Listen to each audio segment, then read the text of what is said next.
ng bayan, maasahan anumang panahon.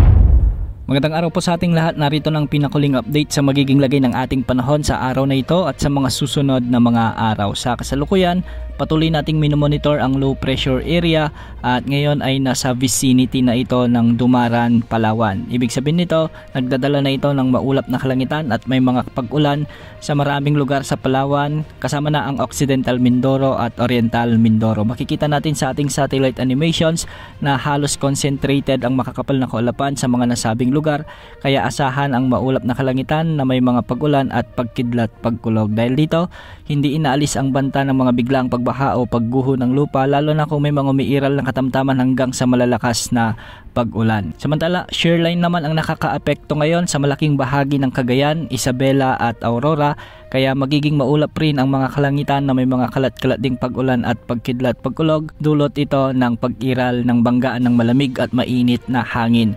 Minsan makakaranas ang mga lugar na ito ng katamtaman hanggang sa minsan ay malalakas na pagbuhos ng ulan na posibleng magdulot ng mga biglang pagbaha at pagguho ng lupa. Samantala, northeast monsoon na ang umiiral ngayon sa Batanes. Ibig sabihin nito opisyal na may amihan sa ating bansa at magdadala ito ng maulap na papawirin na may mga kasamang pag-ulan sa may extreme northern Luzon. Malamig na panahon naman ang inaasahan sa mga susunod na araw sa maraming lugar pa sa northern Luzon. Samantala, Intertropical Convergence Zone o ITCZ naman ang nakakaapekto ngayon sa Western Visayas, Negros Island Region, Zamboanga Peninsula at BAR-MM. Dahil dito, magiging bahagyang maulap hanggang sa maulap ang mga kalangitan na may mga tsansa ng mga kalat-kalat na pagulan at pagkidlat, pagkulog. At posible rin ang banta ng mga biglang pagbaha o pagguho ng lupa, lalo na kung may mga umiiral na severe thunderstorms. Para naman sa Metro Manila at nalalabi pang bahagi ng ating bansa, asahan din ang bahagyang maulap hanggang sa maulap na kalangitan na may mga isolated rain showers and thunderstorms. Dulot pa rin ito ng pag-iral ng mainit na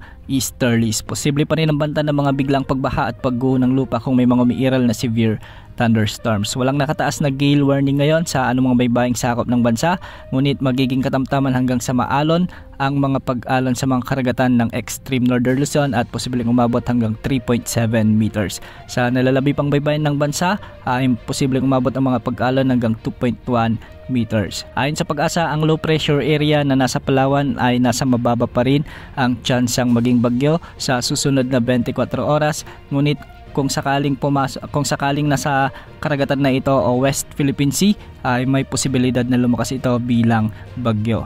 Hindi na ito makakaapekto sa ating bansa sa mga susunod na araw at kikilos na ito papalapit sa bahagi ng Vietnam. Para naman sa ating long range outlook, patuloy na tumataas ang tsansa na may mamuong sama ng panahon o bagyo sa mga susunod na araw o sa susunod na linggo sa unang linggo ng Nobyembre. Base sa latest ECMWF model wind animation, sa araw ng linggo, November 2, posibleng may mabuo ng bagyo at posibleng pumasok ito sa ating area of responsibility sa araw ng Martes, November 4. Makikita natin na medyo malawak at malakas ang sirkulasyon ng bagyong ito at yung sakali ay tatawagin natin ito sa bagyong Tino. Sa araw ng Miyerkules, patuloy ang paglapit nito ng Pakanluran at sa araw ng Huwebes, inaasang lalapit pa ito ng bagya sa bahagi ng Eastern Visayas at posibleng dumaplis o tumama ito sa may Eastern or Northern Samar. Sa araw naman ng Biyernes, November 7,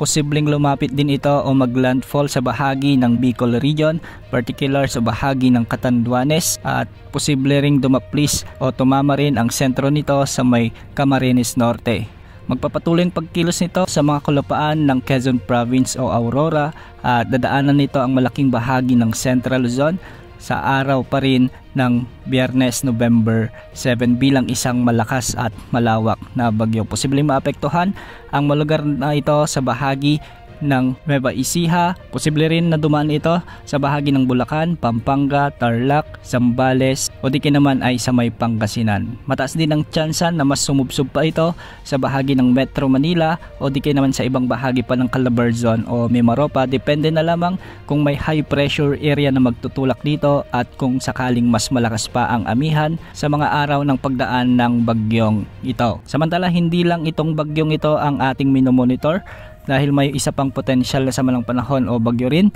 na halos kasing lakas din ng bagyong Tino ang posibleng pumasok sa ating area of responsibility pagsapit naman ng araw ng Lunes, November 4. Base sa pagtatayan ng GFS model naman ay nakikitong kikilos ito ng hilaga-hilagang kanluran, ngunit sa ngayon mababa pa naman ang tsansa nitong tumama o maglandfall sa anumang bahagi ng ating bansa. Posible pa ang maraming pagbabago ukol sa mga outlook na ito, kaya laging umantabay sa ating channel para sa mga susunod na update. Yan muna ang latest sa lagay ng panahon. Ito po ang weather update ng bayan, maaasahan anumang panahon.